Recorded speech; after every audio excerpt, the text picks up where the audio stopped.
قالوا يا رسول الله نتعلمها؟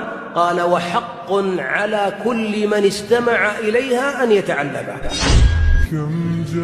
هذا الدعاء لإزالة الهم أمر محمد صلى الله عليه وسلم أمته أن تتعلمه، والذي لم يتعلمه بعد قد جنى على نفسه أعظم الجنايات، وجعل الهم يسكن قلبه، والفرج يبعد، والفرح يبعد، والغم يسكن. ما هو هذا؟ علمه أمته. ما هو؟ اللهم أنت، اللهم إني عبدك ابن عبدك ابن أمتك، ماض في حكمك، عدل في قضاءك، أسألك بكل اسم هو لك سميت به نفسك أو أنزلته في كتابك أو علمته أحدا من خلقك أو استأثرت به في علم الغيب عندك، أن تجعل القرآن العظيم ربيع قلبي، نور صدري، جلاء غمي أو همي وذهاب غمي، وكل هذا جائز.